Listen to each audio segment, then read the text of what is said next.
Hi and welcome. I'm Christina and I'm about to start a journey to develop a new game. I wanted to be focusing on Maximus Jones, but something more pressing came up. My master's degree. I'm currently studying for a Master of Education in Design and Color Technology/Building Design, and I wanted a unique and engaging topic for my big last project. So I came up with a game concept that I hope my professor will approve as my master's project, even though game design isn't part of my studies. I plan for this to be a game about architecture and architectural periods, where you step into the shoes of a historical architect tasked with designing the facades of buildings.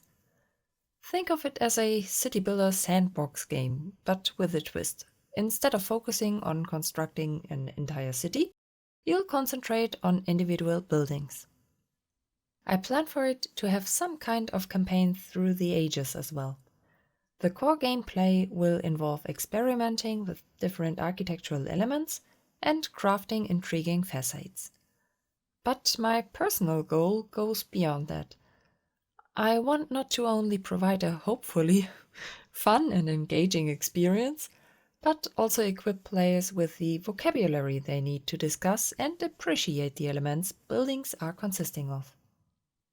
Well, writing a paper would probably be easier, but where's the fun in that? Join me on this adventure. It'll be fun, it will be challenging, and most assuredly ridiculously stressful, but I'm looking forward to it. I'm going to learn a ton about game development along the way, and I can't wait to share this exciting journey with you all. Now, let's dive into the concept. Knowing about wanting to create a game and about the topic took a few options away from what to do, but the remaining options I had were still way too many. I brainstormed for a while. The first ideas went to an in the classroom setting, since I wanted to teach something with this game. And up came the usual suspects.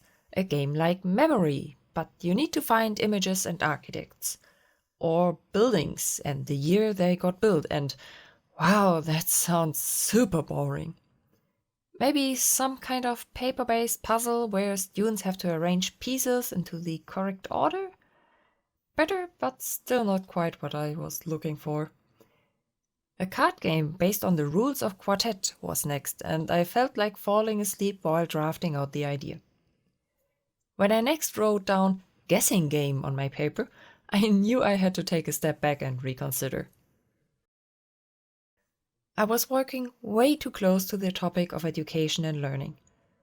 True, I wanted to make a game which teaches about architecture, but the game should be something people enjoy playing without the teacher forcing them to do so. A game needs to offer something to the player that is not rooted in external motivation like future-defining grades, but intrinsic motivations like curiosity or personal interest. Games excel when they offer a space for exploration and experimentation after all. So I needed to put the setting of classroom out of my head and instead rethink my target audience.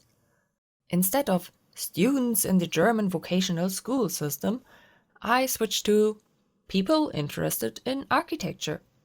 And suddenly I got way more options and possibilities to choose from. These people could be people going on city tours, enjoying building games, maybe even with a historical setting, or creating with blocks and bricks. Sure, young adults in the vocational school system as well, but also beginning architecture students or much younger students learning about ancient or medieval cities at schools or museums. Modders for games as well too, of course. I always enjoyed scrolling through the workshop of Skyrim, Planet Zoo or City Skylines and see which kinds of buildings people came up with. Let's pretend for a moment I would be on a stage in front of all of those people and could tell them about anything I want. If there was something I'd want them to learn, what would it be? Well, it wouldn't be when certain buildings got built. Everybody can look that up on the internet as long as the building is famous enough for a Wikipedia entry. It wouldn't be architects and what they got famous for either. True, architects might be important, but getting presented a list of accomplishments of more or less famous people has never been an inherently fun thing to commit to memory. At least for most people I know. Plus, again, Wikipedia has you covered. Instead, it would be the stories buildings can tell. Stories about gods and inhabitants, about worldviews and materials, about technologies and, as corny as it sounds, dreams. When I condensed these down to actionable things I could maybe put inside a game, I got ornamentation, colors, and architectural elements. And finally, at this point, I realized I could create a building game. Yeah, that was a major facepalm moment right there. Should have been obvious, right? I mean, architecture.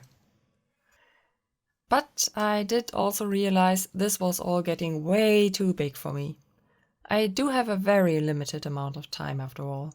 I can't create a sandbox of epic proportions spanning all elements over all architectural periods, no matter how much I wanted to. So I got back to that arrange things together to form an architectural element from earlier. I could probably do that. Have never done so, but I remembered seeing tutorials about building systems, so I was sure to at least have a starting point. I also set some boundaries. I wouldn't do anything about the interior. The exterior of buildings should be enough. Full frontal view instead of anything with perspective, because quite frankly, perspective and I never really got along well. On the same thought, 2D, because the third dimension and I also never really got along, and I have much more practice when it comes to 2D. And one other reason are my core sources for this game. Renaissance-era architectural treatises by Serlio and Palladio, Vignola and Piranesi, the newly released works by Vitruve, and later architects like Ungewitter, Weinbrenner and Semper all had one thing in common.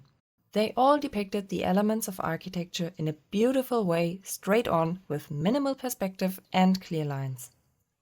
I think I can do a somewhat similar style. I mean, not the brown background, hard black line style, but at least 2D. Although, I would of course also need colors as well, for which I have, for example, Owen Jones or Racinier, and much more current sources. So my game is going to be also graphic and will use 2D images. The player will create the facade of a building based on a grid system, out of a limited but exemplary amount of different elements. Those will be labeled, and names and vocabulary in general will be on the screen whenever something is selected, so the constant repetition might help in learning the terms. The player will need to be able to recolor at least parts of the building based on historical possibilities. This game will most assuredly not be historically accurate, but I strive at least for historically plausible. This is what I pitched to my professor, and she got as excited about it as I am. But she, as well, thought this was still going to be too big. From Greece to roughly Bauhaus, this is a bit more than about 2000 years of history and architectural development after all. So I will focus on ancient Greece, ancient Rome, the Renaissance, and quite possibly the Historicism period, as these are the ones sharing the most elements. Or, honestly, all take ideas from ancient Greece. Yeah, this feels scary, not going to lie. It still feels way too big. I'm excited to see what will be in the finished product and which parts won't make the cut. The first cut has already been done, but I'll tell you more about that in the next devlog. Hope I'll see you there. Thank you for watching. Please like and subscribe if you haven't done so. I usually try to stick to tutorials about the design part of game development. Have a great week!